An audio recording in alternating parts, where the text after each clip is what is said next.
Hey, Doug Upstone here for Vegas Pro Insiders Daily, and it is the last few days of August coming our way, which means football is around the corner, specifically college football. And so we got our first big weekend coming, so pretty pumped up about that. We had the appetizers last week, 4 games. The games are okay, nothing out of the ordinary, but good. And now, just so you know, with these videos, we're going to change them up now going forward. We're going to be pretty much football intensive going across the board. And so what we're going to do, like in this particular video, we're going to look at a number of the line moves, talk about some of the reasons as to potentially why, and throw some stuff out there and give you some current betting trends. And then when the weekend comes, we'll reevaluate some of these that might have happened. We're not going to go over them all over again, but we'll talk about if there's been some additional line moves, and we'll see if there's any additions, okay, that we'll also cover. And at that time, we'll give free picks on all the games, some of those might end up being some of my plays, for that particular week. We'll just see how that all plays out. And speaking of plays, hey, $99 gets you a Vegas Pro Insider Daily Inner Circle membership with 5 handicappers picks. Mine included Sean Higgs, Kyle Hunter, Jim Mack, and Dennis Macklin are all included. Sean hit his big 10-star money bomb with with Colorado State. So that was huge this past weekend. Kyle had winners. Dennis did as well. I'm the only one that didn't come out on the winning side, losing by a point with South Florida. A little disturbing, but you know what? I didn't figure to go undefeated. So, hey, I have to start with what it is. Pick it up this week, no problem. So $99 gets you all that, plus Wise Guys plays, tremendous trends, in-season systems, the works, okay? Very football intensive going forward. I know that's what you want, and I know that's what you're going to get. So a lot more stuff's going to be included other than what I'm talking about in there also for $99. So hey, let's get started with some of this information. Start off with a Friday game. Navy is going to be playing at Florida Atlantic. Now, Navy has fallen 4 points in this game, down from 14.5 down to 10.5. And there's a variety of reasons. Number one, they are starting their least experienced quarterback in 5 years, so that certainly plays into it. Florida Atlantic, excited. New coach, Lane Kiffin, bunch of 17 starters back.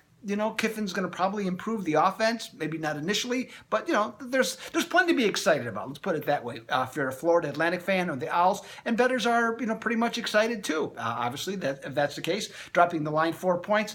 My concern or thought in this game is Navy is 77-39 against spread on the road. Whew, that's a strong number, my friends. A lot of those were underdogs at various times, but not all of them were. So they can certainly get it done at a lower number. There's more value there.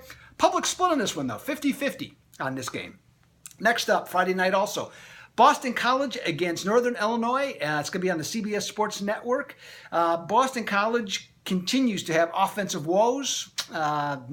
I don't see any reason they're going to be fixed this year, so they're going to have to lean on their defense once again. The total is reflective of that. It started at 49.5, went down to 46, and zoomed back up to 52, so where it stands as I do this video. Northern Illinois, for years, when they were like really good, winning MAC championships, they went to an Orange Bowl as an undefeated team, but the pipeline in terms of quarterbacks is dried up. They're just not getting the same quality of quarterbacks as they were, and that's kind of on the coach and really the same talent, just not quite the recruiter that some of the previous coaches were. So they're down a little bit. Boston College is 8-1 as a favorite. 8-1 under as a favorite the last couple of years. That's kind of where I'm thinking this game might end up, especially if it stays at 52. 86% of the bettors, though, are on the under. Next up, we move ahead to Saturday, where Bowling Green is going to play Michigan State. And Michigan State, wow, what a drop, huh? Down to 3-9 last year. I mean, it was expected they were going to, slip some, but boy, that's a huge drop. And when you look at the different magazines or publications regarding all Big Ten players, I should say, Michigan State does not have many people on there. So the talent level has really dropped for Sparty. And against a Bowling Green team, say that 3 times fast, that went from a conference championship to 4-8 at East Lansing, Michigan State has fallen from -20 to -17, and they're 4-14. Their last 18 assignments as favorites. That's an interesting drop, despite the fact that 89% of bets placed are on Sparty. Next up, UTEP at Oklahoma. And who would have ever thought that there would be no Bob Stoops on the sideline for the Sooners this year? My, oh my, change happens and Lincoln Riley takes over. He's got a very good team, top 10 listing right now. Big favorites in this game against UTEP. The offense should be just fine. The total, though, has taken a precipitous drop from 66 to 62, and I think that just has to be a reflection of the Sooners' defense in this one versus the offense, because I think the offense will score no problem. I can't see the Miners putting up a ton of points in this one, and that's probably why that occurred. In terms of what's going on betting-wise, was it 52% are backing the over? Might go that direction myself. We'll see as we go along with the week. South Alabama is going to be at Mississippi on ESPNU at 7:30 Saturday night. The Rebels are dropping against the Jaguars, -27 to -24 on the line. And of course, we know that them losing their coach, Hugh Freeze, certainly is a big part of that. Put a lot of chaos to the program. Pretty tumultuous situation. They still have a good quarterback. They still have some good players. The Shea Patterson's supposed to be the real deal. All reports. My question, not about this game, but in the future, is he going to stick around when the sanctions start coming down? We'll see on that one. Now, last year, South Alabama, in their opener, went to Mississippi State and pulled off the outright upset. Do I see that happening here? No. Do I see them potentially covering? Yes. And so does a lot of other people. 87% are on South Alabama. On the Pac-10 network at a little after 5 Eastern time, we got Western Michigan making the trip out west to play USC. And you absolutely know that Western Michigan wished they could have gone there last year with that team that they had. Undefeated during the regular season. MAC champs. Did everything. Lost to a very good Wisconsin team in the Cotton Bowl. But things are different now. Western Michigan no longer has P.J. Fleck as their coach. They've lost a number of good players off that team. They still have some players. I'm not saying they're devoid of talent, but they're playing a USC team that certainly is better than what the thoughts were going into last season.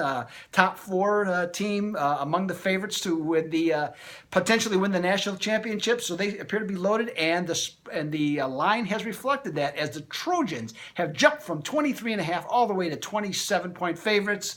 Only way for the Broncos to even compete in this game is that they have to move the ball on the ground, eat at the clock, take the ball out of the air, try and force some turnovers, score off of those immediately to keep them in the game. If they don't, the big play offense of USC will doom them. So 81% of bettors are on USC. Right now, can't see anything wrong with that. Next, Houston at San Antonio, UT San Antonio. Houston, boy, tough deal. I mean, we've all been watching the thing about the hurricane and then, of course, all the flooding. So where this is all for the Houston players, I don't know. I don't know what you think about, I guess it's probably a salvage to be on the practice field as opposed to everything else that's going on with all these players' families, or certainly some of their friends, family, whatever. So the line reflects it. They opened up -14.5. They're down to 11.5. And besides that, they have a new coach because Tom Herman went to Texas. They lost their starting quarterback, Greg Ward, Jr., who graduated. So there's a lot of turnover. Major Applewhite was the offensive coordinator, so he's the head coach. But he's got his hands full. And this UT San Antonio team, 3-9 in 2015, up to 6-6 last year, went to a bowl game. Definitely, they're on the rise. A lot of key returnees from that one. This could be a very interesting game. We'll see it played by ear. Right now, 62% of bettors are on the Roadrunners to cover this game. Lastly, on Sunday night on Fox, as a matter of fact, Texas A&M at UCLA. Now, these two teams met last year, and the Aggies won 51-24, landing the total right on 55. And this year, this total opened at 58, went down to 55.5, and came up slightly in the last couple of days, back to 56. Personally, I'm not sold on either defense. I think they're kind of lightweights, not very physical. Offensively, I think there's potential for both teams to score, and 60 points to me would certainly be a fair number to reach at. And I think Josh Rosen has the ability to have a very big day against what I'm starting to think of as a suspect Texas A&M offense. So that's all the games I have for today. Again, we'll be back on Friday to talk about all of these, and I'll be back on Thursday to cover some other line moves and some more free picks with the unofficial opening of college football on Thursday. Well, I'm sure we'll have some things will have changed by then. Like I said, might have a baseball game or two. So hey, this is Doug Upstone for Vegas Pro Insiders Daily. I am out.